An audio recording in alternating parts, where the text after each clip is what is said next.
자,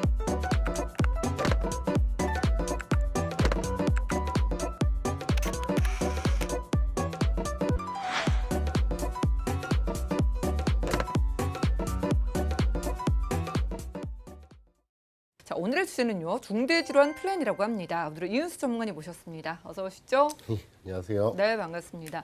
저희가요, 보험에서도 필요한 게 이것저것 너무나 많다 보니까 결국에는 중요도 순서대로 좀 준비를 하고 싶거든요. 맞아요. 오늘 중대질환의 준비 방법 좀 알려주신다고요? 예, 일단적으로 기본적으로 보장이 어느 정도 돼 있다고 하시는데 예전 거하고 지금 거하고는 보장 범위면이나 아니면 한도면에서 조금씩 차이점이 나는데 거기에 대해서 중대질환이라고 하면은 우리나라에서 기본적으로 암, 뇌, 그리고 심장 이렇게 세 가지를 좀 중대질환이라고 하는데요. 거기에 대해서 좀 플랜하고 가입하는 방법 좀 어떻게 해야 좀 더 가성비가 좋고 그리고 또 어떤 식으로 수술 플랜까지 잡아야 되는지 그것까지 한번 제가 알아보겠습니다. 그래요. 뭐 누군 준비하고 누군 안 준비하고 이게 아니라 모두가 준비를 해야 되는 그렇죠. 것들이잖아요. 얼마씩 가져가 볼까요? 일단은 기본적으로 암 진단 같은 경우는 제일 중요하기 때문에 기존 거 있으신 분들에 한해서는 좀 한 3천 정도는 그래도 좀 더 네. 추천을 드리고 싶어요. 그리고 이제 여기에 대해서 좀 추가적인 게 유사암으로 많이 빠져 있는데 여기에서 갑상선암에서 초기암 제에는 최대 2천까지를 더 가져가실 수가 있으시거든요. 그럼 갑상선까지 3천. 그러면 모든 암에 대해서는 물론 갑상선의 초기암을 제외하고는 3천 정도는 일부를 가져가실 수가 있으시고요. 그리고 뇌나 혈관 질환 쪽, 재작년까지만 해도 그래도 이 진단금 자체가 꽤나 높았는데 이제는 최대 1,000에서 2,000까지 좀 어린이 보험 같은 경우는 최대 3,000까지밖에 못 들어가요. 많이 줄어들었네요. 많이 줄었죠. 예, 그래서 여기에 대해서 수술 플랜을 조금 더 보완을 해갖고 뇌혈관이나 혈성 심질환 같은 경우는 최대 3,000까지 좀 이렇게 가입을 하길 수가 플랜을 짜왔는데 여기에 대해서 좀 중요한 점을 한 가지 좀 말씀을 네. 드릴게요. 일반적으로 기본적으로 있으세요, 뭐 보장들이. 그래서 추가 플랜을 하실 때 또 추가 플랜을 하는데 기본적으로 무슨 사망이 들어가야 된다, 뭐 후유장애가 꼭 들어가야 된다 이러한 것 때문에 보험료가 작게는 한 몇천 원부터 많게는 한 몇만 원까지 이렇게 좀 차이가 많이 나요. 그래서 이런 것 정도는 무연계 한마디로 기본적으로 들어가야 되는 사망이나 후유장애를 좀 최소화를 시켜서 제가 아까 앞전에 말씀드린 암 진단이나 갑상선, 뇌혈관, 허혈성 심장 질환 이것만으로도 좀 최소화로 기본 보험료를 최소한으로 좀 낮춰서 가입을 하실 수가 있어요. 그래서 이렇게 사망을 무연계 플랜으로 좀 잡았을 때 보험료에 대해서 좀 이제 궁금하실 텐데 네. 좀 많이 저렴해요. 일단적으로 여기서 비싼 담보는 솔직히 암이 제일 비싸고요. 그다음에 뇌, 그다음 심장 이런 순으로 보험료가 좀 측정이 되는데 여성, 남성 부분 같은데 이걸 20년 납 100세 만기로 잡았을 때 30세에서 이제 50세까지 약 5만 원에서 7만 원, 남성 같은 경우는 5만 원에서 약 10만 원까지 좀 차이가 나요. 근데 하지만 여기에 제가 언급한 것 같이 꼭 20년 납 100세 만기까지는 하실 필요는 없어요. 이게 정답은 아니고요. 자기 설정 그리고 보험료 수준에 맞춰서 20년 납 90세 만기 하셔도 되고 근데 80세 만기는 조금 적다는 생각이 들어서 세만기가 그래서 20년 납 90세 만기 또는 갱신을 할 때 20년보다는 좀 30년 갱신으로 하시면은 좀 더 보장을 오래 가성비 좋게 가져가실 수가 있으세요. 그러네요. 중대질환 다 가져가는데 이 정도 금액이면은 네, 좀 든든하겠다라는 생각 맞아요, 들거든요. 보니까 예전에 비해서 또 보장도 줄어들고 있고 있을 때 좀 가져가야겠다. 그렇죠. 보험료가 오르기 전에 가져가야겠다라는 생각이 듭니다. 네. 자, 그런데 회사가 참 많잖아요. 많죠. 저 어떻게 골라야 돼요? 일단 뭐 거의 다 뇌나 심장 쪽, 암 쪽은 거의 다 비슷비슷합니다.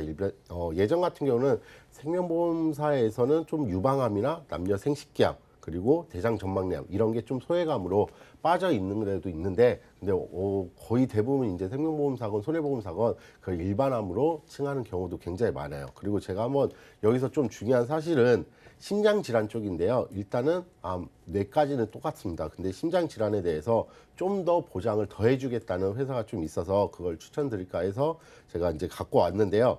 일단 기본적으로 허혈성 심질환이라는 거면 표에 보시는 것과 같이 이제 모든 첫 줄에 있죠. 협심증이나 들어있는 허혈성 심질환 그리고 만성, 뭐 기타 어쨌든 심장 질환에서 혈관 질환 쪽은 모두 다 보장이 됩니다. 전부 동그라미가 돼 맞아요. 있어요. 보장이 되는데 여기서 좀 중요한 거는 뭐 코드로 따지자면 뭐 20 코드라고는 하는데 코드까지는 제가 정확히는 말씀 못 드리고요. 일단은 거기서 좀 더 추가적으로 보장을 받으실 수 있는 회사가 있으세요. 그래서 전체적으로 심장막염 거기서도 이제 뭐 기타나 뭐 이런 이러한 이제 진단이 되게 많이 나오는데 알 수 없는 상세불명의 뭐 기타 질환 이런 것들이 많이 나오는데 여기서는 이제 심장막까지 그리고 또한 부정맥 그리고 심부정치까지 보장이 되고 여기서는 이제 인공소생에 성공한 심장 정지까지 보장을 한다는 이제 회사가 몇몇 회사가 있는데 그 중에서 한 회사를 제가 특정 지어서 이 표를 만들어 왔는데요.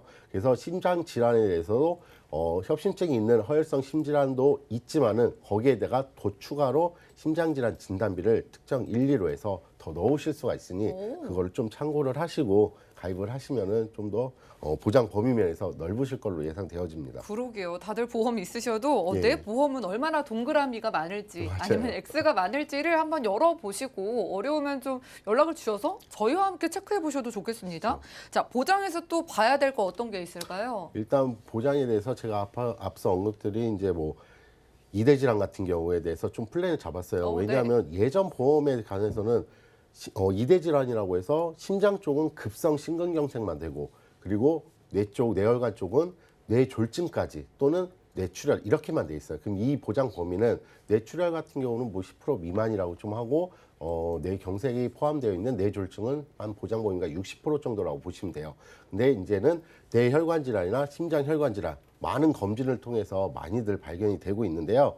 여기서 제가 좀 플랜을 잡아왔어요. 검진을 하고 그다음 진단을 받고 그렇게 돼서 진단이 나오면 당연히 수술을 하고 그러면 수술에 대해서 향후 치료에 대해서 예. 통원 플랜까지 이렇게 해서 4가지를 좀 합쳐서 플랜을 좀 잡아왔는데요. 검진을 했을 때는 당연히 이대 질환에 관한 CT나 MRI 같은 경우를 쭉 하겠죠. 검사 같은 경우는. 그래서 거기서 이제 진단을 받을 때 뇌혈관 진단 그리고 앞서 제가 심장 질환에 좀 더 포괄적인 면이 있는 허혈성 심질환과 심장 질환 특징, 심장 질환에 대한 진단비까지 그리고 여기서 수술은 뇌하고 심장 거기에 대한 수술비 그리고 나머지는 병원비라고 하긴 좀 그렇고 통원비 정도로 그래서 뇌혈관일 때, 뇌졸중일 때 또는 허혈성 심질환일 때 또는 급성 심근경색으로 인한 통원에 그런 것까지 이렇게 해서 대체적으로 2대 플랜, 그 중증 질환에 대한 플랜을 좀 잡아왔는데요.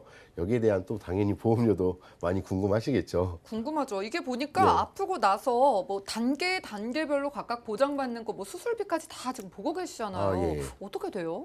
일단 수술비 같은 경우는 뭐 기존에 앞서 말씀드린 표와 같은 거기에는 제가 좀 2대 질환 수술만 넣고 전체적인 수술비를 최대 얼마까지 가져갈 수가 진단비로 수술비로 가져갈 수 있는지 제가 이제 뇌하고 심장 쪽만 이렇게 파악을 해왔는데요.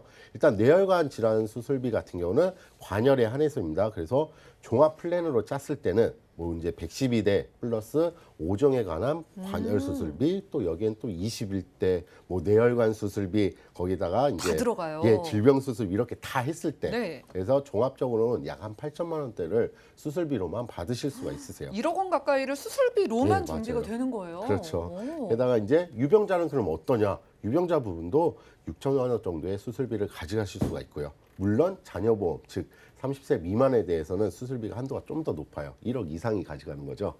거기다가 예. 협심증이나 보편적으로 이제 제가 아까 말씀드린 심장 질환에 관한 거기에 수술비를 제외한 나머지 이제 회사들의 협심증에 관한 경우는 마찬가지로 종합 간편 잔여로 이렇게 6천만 원에서 8천만 원까지 수술비 보장을 받을 수가 있고요. 거기에 제가 앞서 말씀드린 심장 질환에 대해서 부정맥이라든가 심부전증 이러한 걸로 이제 수술을 받을 시에는 또 거기서 추가적으로 종합이나 잔여까지 포함해서 6천에서 8천 똑같이 또 포함이 돼서 가져가실 수가 있으니까는 이 보장 그리고 수술 비의 보장 범위를 꼭 알아두셨으면 좋겠습니다. 보험료만 저렴하면은 그렇죠. 다들 뭐 원하실 수밖에 없잖아요. 얼마예요? 일단 보험료를 앞에 말씀드린 이제 어쨌든 검사를 받고 네. 진단이 나와서 수술을 받고 또한 거기에 대해서 병원비 치료를 했을 때 제가 두 가지로 좀 나눠봤어요. 네.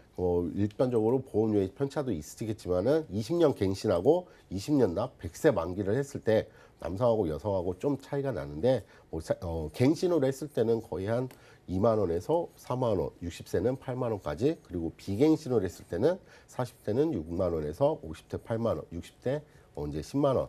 물론 여성하고 남성의 편차는 조금 있습니다. 그렇게 해서 이 정도면은 추가 플랜을 가입하셨을 때 조금이라도 가성비 좋게 가입을 하시고 그만큼 보험료에 대한 부담감을 덜지 않나 해서 제가 이렇게 플랜을 짜봤습니다. 네, 정말 저희가 이대 질환에 대해서 암만큼이나 결국 중요하잖아요. 맞아요. 이제 있으신 분들도 계시고 없으신 분들도 계실 테니까 그분들을 위해서 좀 최종 정리 의견 부탁드립니다. 일단 무턱대고 어떤 게 좋다, 이게 좋다더라, 저게 좋다더라 해서 무턱대고 가입을 하시지 마시고 일단 뭔가를 추가적으로 가입을 하실 때 자기 보장부터 어떤 범위 내에서 보장이 있는지 분명히 아시고 추가 플랜을 하셨을 때도 이 재능을 갖고 있던 것보다 좀 더 폭넓게 보장을 하는지, 한도는 얼마인지, 또 그거에 대한 수술비나 통원은 또 있는지 없는지 그것까지 정확히 명확히 알고 가입을 하시길 바랄게요. 네, 좋습니다. 우리 3대